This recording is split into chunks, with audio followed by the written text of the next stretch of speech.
Good evening and welcome to Daily Red Devil for all of your latest Manchester United transfer news and talk. And as always, we're back with another massive show to bring you guys this evening. But before we jump into that, please do smash a like on the video. Please do subscribe to the channel if you are new. And let's get straight on into it. So on the show tonight, we're going to be talking about more leaks coming out from the dressing room. We're also going to be talking about Erik ten Hag being concerned about the players' mentality. We're going to be talking a little bit about Marcus Rashford. There's some stories coming out around him. Also talking a little bit about how we think the team's going to line up ahead of the Galatasaray game on Tuesday at Old Trafford. Lots and lots to get into. As always, do get involved in the comment section and the live chat and let me know your thoughts on everything we discuss on today's show. So I just wanted to start the show off with this.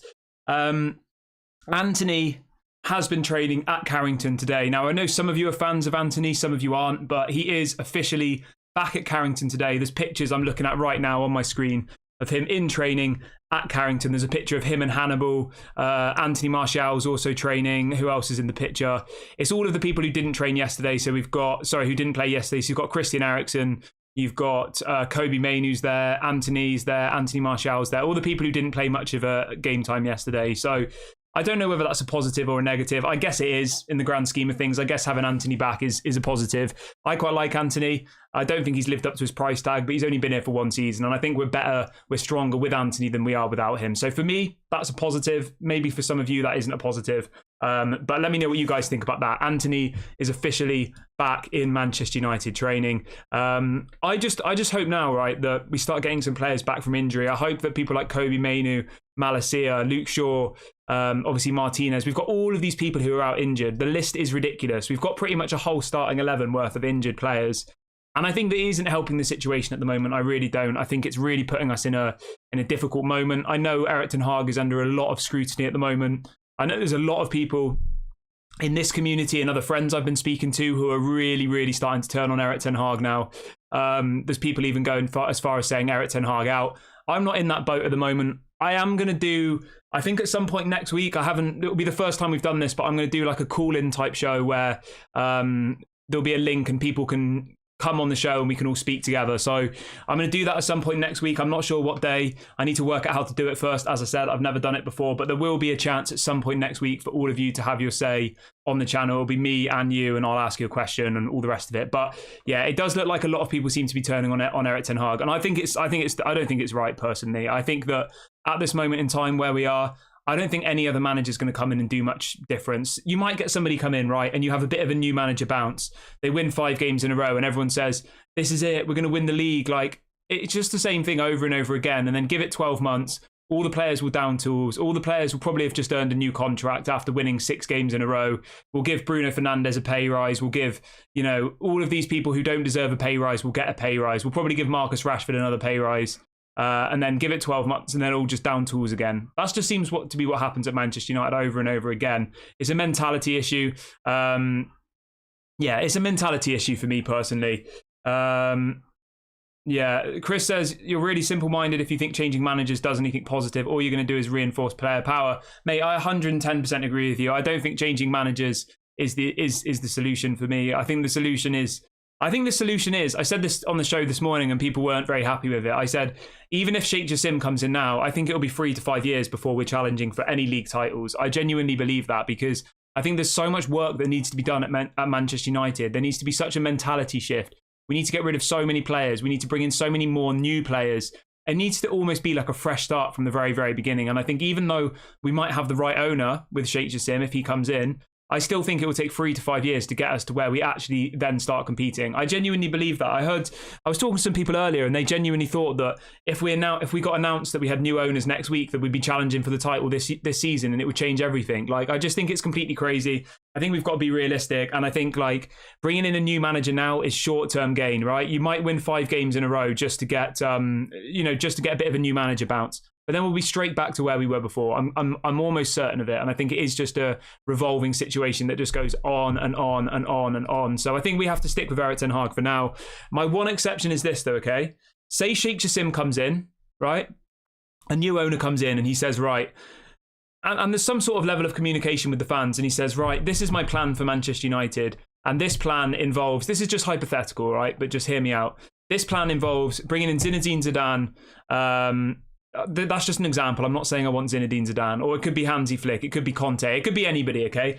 The new owner comes in and says, this is my plan, like what Todd Boehly did at Chelsea, right? He comes in, he sacks Thomas Tuchel, which was probably the wrong decision, to be fair. Sacks Thomas Tuchel, brings in Graham Potter, starts buying loads of players to suit Graham Potter's side. Maybe then I could get behind it, because you know there's at least some plan and some sort of vision. But sacking Erik ten Hag now, with the current owners, the current setup we have, the current directors of football, John Murtough, Richard Arnold, it's just a completely pointless act. It will get us nowhere. So that's the only way. I'm not personally going to be saying Erik ten Hag out, but I will say that, though. If a new owner comes in and their plan is that the new owner's face is to be Zinedine Zidane, or it's going to be Hansi Flick, and this is the way we're going to play, and this is the plan, and this will be our philosophy, then obviously I could understand that, and that will be on the new owner, and I would support that, because that's the new owner's decision. But for me personally, whilst we're under this same ownership, I think it's completely pointless, and we just end up talking about it over and over again. Dale says, what is more concerning to me is that the protests have stopped. I completely agree with you, and I'm not going to be a hypocrite or look down on the people doing the protests, because it's easy for me, sat behind my computer to say, look at how they're doing it in the Netherlands and stuff.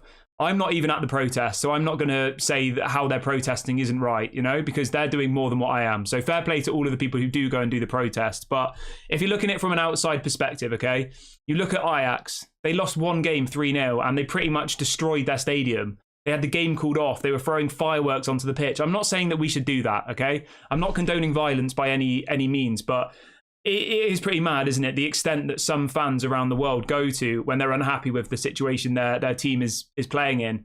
And at the moment, I agree. There's no protests. I don't think there was any protests before the game against Palace. I mean, I saw nothing of it on the internet if there was. And if it is, it's not being documented by the media. The media are hiding it. The media are silencing it.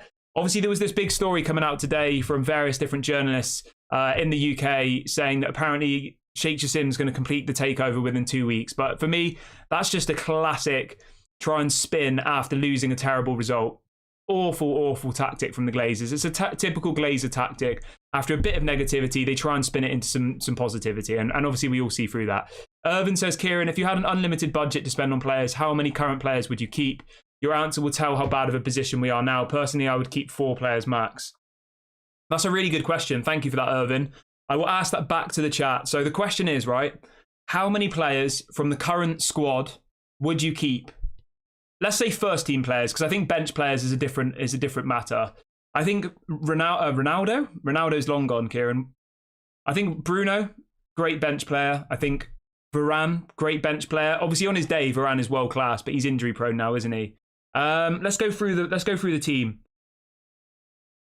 I mean, Onana, I don't know what to say about Onana. We just spent £50 million on him. Like, he doesn't look great so far. Obviously, Rasmus Højlund's only 20 years of age. I would say Rasmus needs to be the backup striker behind a more older, established striker like Harry Kane, obviously, as an example. Somebody like that, or a Victor Osimhen, or a Kolo Muani. Obviously, these players aren't all available. I'm just giving you an idea. I would keep Garnacho 100%. Hannibal 100%. I would keep Bruno. I'd keep Rashford. I'd keep all of these people, but I just think that the problem with Manchester United is we don't have competition. And if we do have competition, the player power is so strong that there doesn't seem to be any rotation, Who is competing with Bruno Fernandes at the moment? There's no one. Who is Bruno's competition? Hannibal. And that's pretty much it. Who is Rashford's competition? It's Garnacho. And Garnacho should have started the game against Crystal Palace, but he didn't start. Who's the competition on the right? I mean, Anthony literally plays every single minute on the right when he's fit. You look in midfield, we've got Casemiro and that's it. We've got Amrabat who's having to play at left back now. There's no competition. We don't have an elite squad at this moment in time. Let's see what else people are saying in the chat.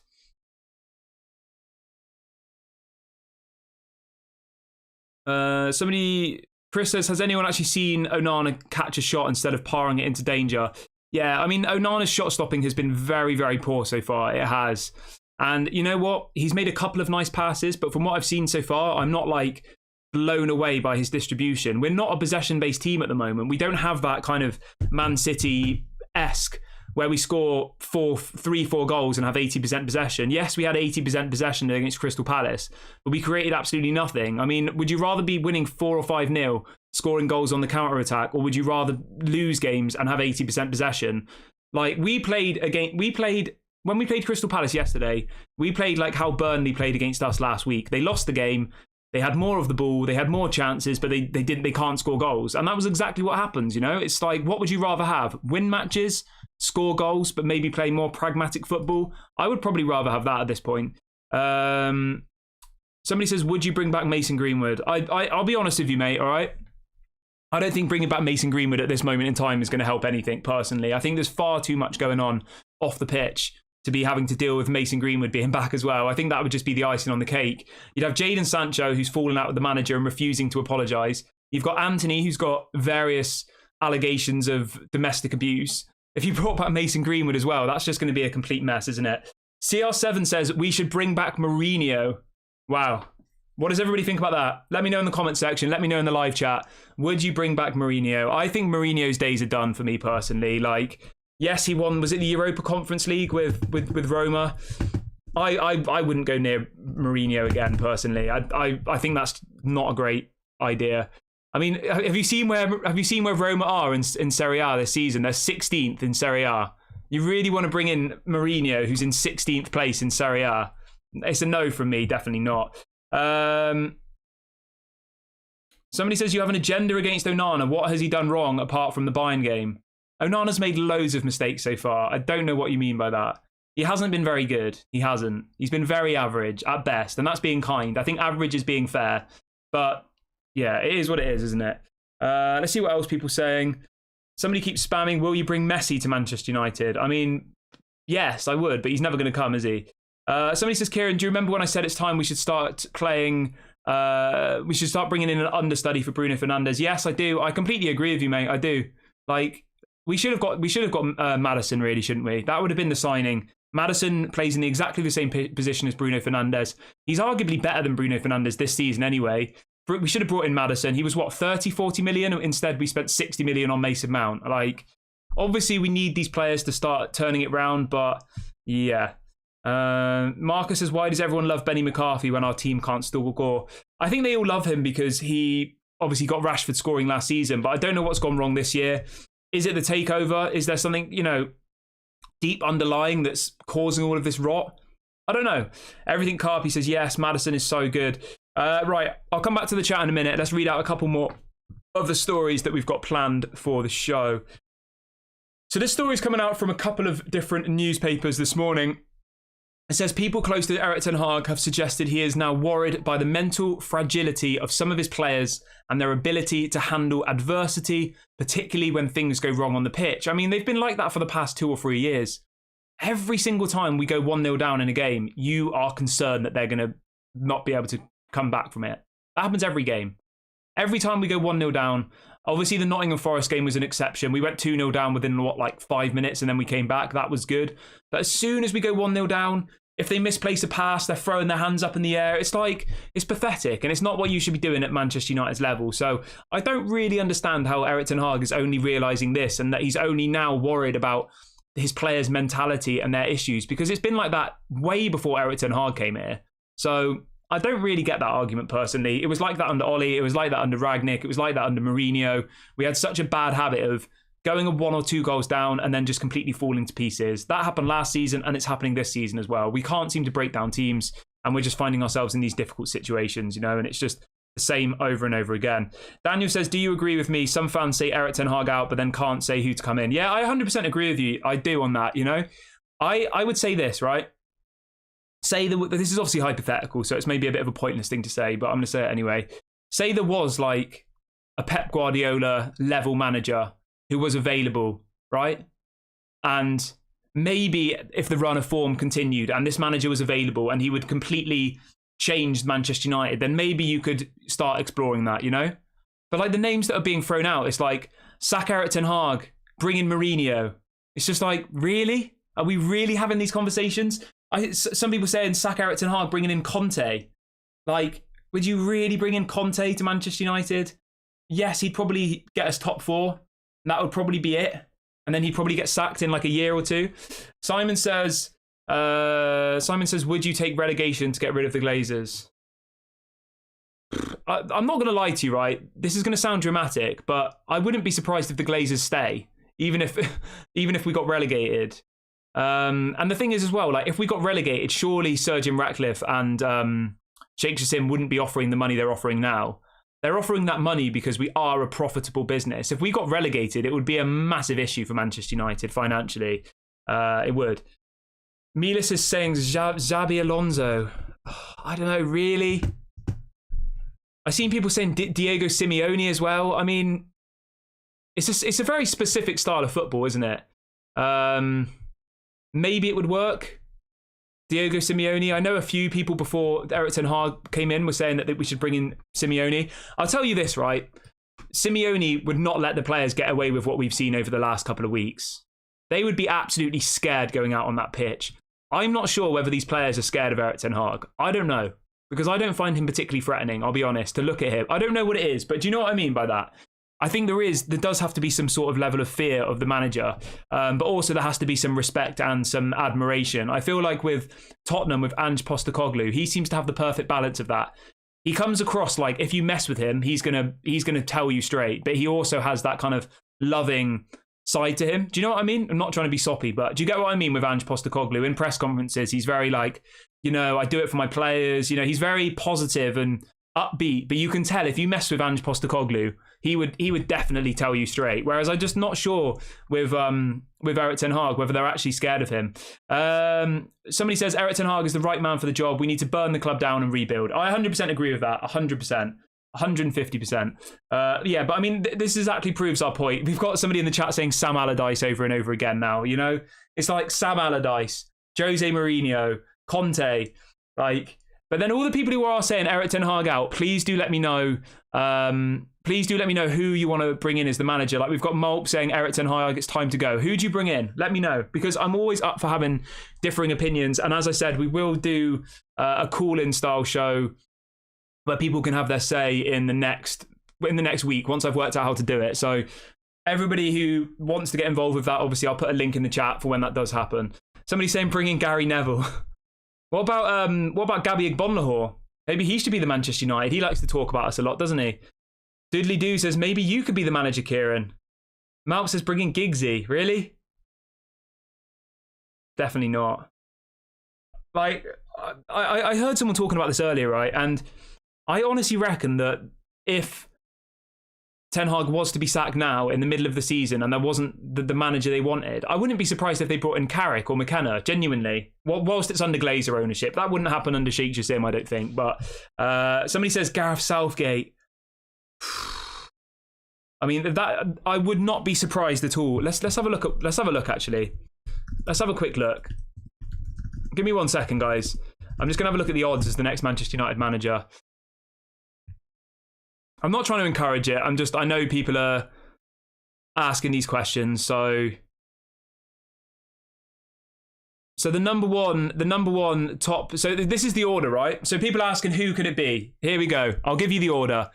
So the number one, the highest odds. So the shortest odds are Zinedine Zidane, then Nagelsmann, then Graham Potter, Antonio Conte, Gareth Southgate, Diego Simeone, Thomas Frank, Ole Gunnar Solskjaer, and then the list goes further and further down to even more ridiculous ones. You've got like Roberto Martinez, Jose Mourinho, David Moyes. So the top five this is on all of the gambling websites. Zinedine Zidane's the number one, Nagelsmann number 2, Potter number 3, Conte number 4, and Gareth Southgate number 5. So those are your 5 options for all of the people that want Erik ten Hag out.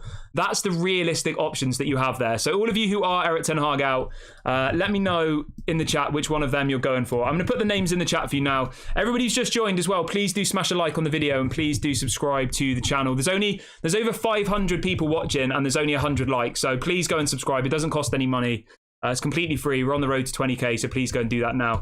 I've just put the names in the chat, and I will set up a poll in a minute as well, and I'll ask the question of whether you are okay. So Ricardo says De Zerbi, Zidane, Roberto Martinez. Yeah. Fred says with the Qataris' money, we could bring in any manager we want. Yeah, I don't know. Anyway, right, let's move on to the next story, though. Obviously, we've spoke about Marcus Rashford. We haven't spoke about Marcus Rashford. Okay, let's talk about this really, really quickly. So there's a story here saying that sources close to Manchester United's dressing room have admitted there is concern at Marcus Rashford's body language during games, with the player cutting an increasingly despondent figure. I mean, we've all noticed that, haven't we? Marcus Rashford looks really, really down. He loses one ball, he misses one chance, and then his head just drops.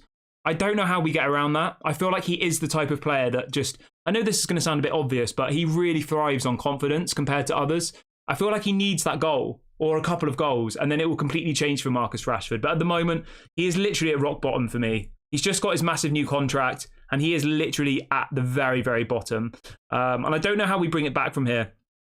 I think the only way is it's up to Erik ten Hag to bring Marcus Rashford back. It really, really is. But whether or not that will happen, I don't know. I don't know where the future lies for Rashford. We've just given him a 300 grand a week contract. We've got to make it work. It's easy to say sell him, get rid of him, but is anybody going to pay the money that we would want for Marcus Rashford? Would Marcus Rashford ever go? I'm not sure personally. Erik ten Hag said this on Rashford. He says, I think Rashford knows he can do better than he does now. I'm sure he will come. He works hard. He will net goals. He will finish. It will come, but it's not coming automatic. So he's still backing him, you know. Yeah, he's still backing him. We've just got to wait and see what happens. Let's see what else people are saying in the chat this evening. Lumen says, Kieran, you're over-defending him. Who am I over-defending? Let me know. I'm not sure who you mean. Malp says 300 grand a week. Yeah, 300 grand a week is absolutely mad. Somebody says Diego Simeone would be perfect. I mean, I'll be honest, right? I don't want Erik ten Hag sacked, but if you want to bring a manager in to give these bunch of overpaid, underperforming, average players a kick up the bum, Diego Simeone would be that person. He would come in and completely tell all those players straight. You know? He'd say, Bruno, stop. I seen a stat earlier on today, right? Apparently Bruno Fernandes in the last, I think it was in the last 6 years or something, had lost the most balls out of any midfielder or something. Like, so it was something like that, and it was absolutely mad. Delta says all of these managers can't be wrong. The squad needs a deep cleanse, toxic and overrated. Any fool can see this. 100%, 100%. Lumen says, so Kieran, Lumen says, stop backing Marcus Rashford. Look, I'm not backing Marcus Rashford. I just think that we've just given him this contract. I mean, how long's this contract? Rashford's contract. But in the summer, I assume everybody wanted Rashford to have a contract, right? He's just signed a 5-year contract. He's here till 2028 on £300,000 a week. £325,000 a week even. This is on BBC Sport. Manchester United forward Marcus Rashford signs a new contract. £325,000 per week until 2028.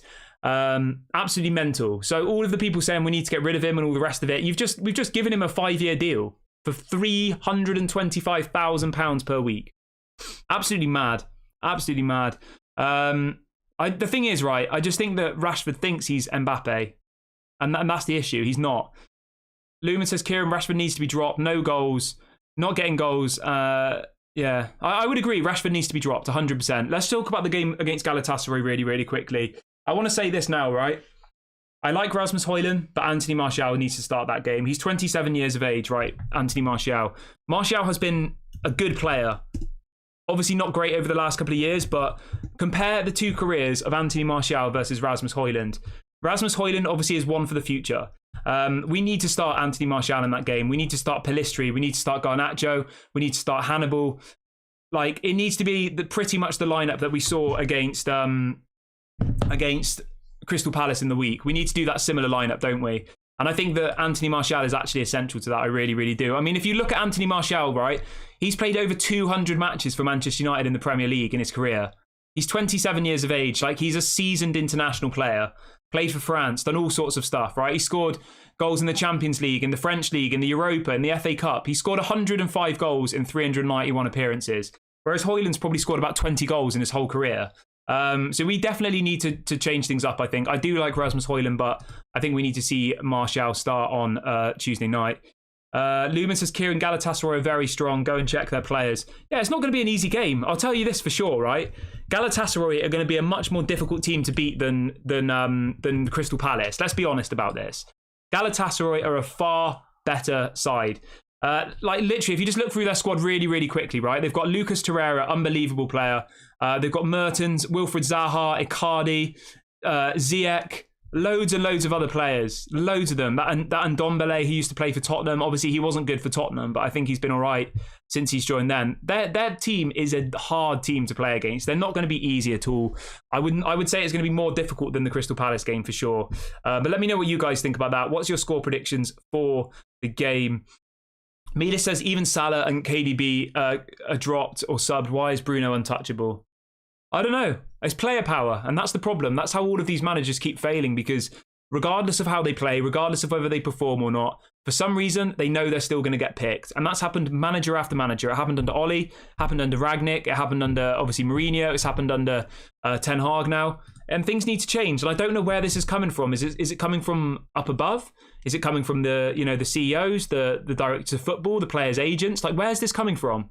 Is it coming from inside the dressing room? Does the manager know that if he subs off Bruno, then all the players are going to turn against him? Like, the player power is absolutely uncontrollable at Manchester United. And it has been for a very, very long time. It needs to be back into the hands of the fans and the managers. Those are the people that need to be feared, not the player, whether they're going to throw their toys out of the pram or not.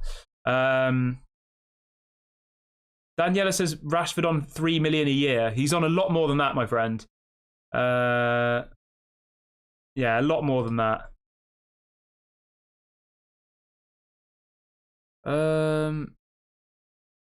Let's see what else we got. Malp says we won't make it out of the group stage. Yeah. Marcus says Rasmus Højlund needs to be brought in slowly. If Martial is fit, play him. He does still have quality. I agree, yeah. I think Rasmus Højlund's plan was always to be brought into the team slowly. You know? We shouldn't be expecting Rasmus Højlund to play every single game. I really don't think that. I think he's more of a one for the future. Nino says, okay, let's suck Erik Ten Hag, then what? Get another manager, go through the same cycle as we have for the last 10 years. Start moaning again. Pathetic fans. Erik Ten Hag is the man. Get rid of the useless players. I agree with you. 100%. 100%. Newman says Ange takes out Son against Arsenal and Liverpool. Yeah. Well, it is what it is, isn't it? I'm going to wrap the show up here, guys. Obviously, it's not the best of times to be a Manchester United fan at the moment, is it? So I'm going to go off and try and relax a bit this evening. As I said, I will be doing a show later on in the week where I will allow guests to come on, so it'll be like a call-in style one where you can have your say. I'll let you guys know once I've worked out how exactly to do that, and yeah, there'll just be a link in the chat and you can then get involved. I'll probably do it a bit earlier on in the day, maybe, because I guess it'll be longer than a half-an-hour show. So once I've worked it out, I'll let you guys know. Obviously, I will be back tomorrow at 8 a.m. for the usual morning show. Please do make sure to smash a like on the video, everybody. Please do subscribe to the channel if you are new. I'll be back at 8 a.m. UK time tomorrow. Have a nice evening wherever you are, and I'll speak to you all later.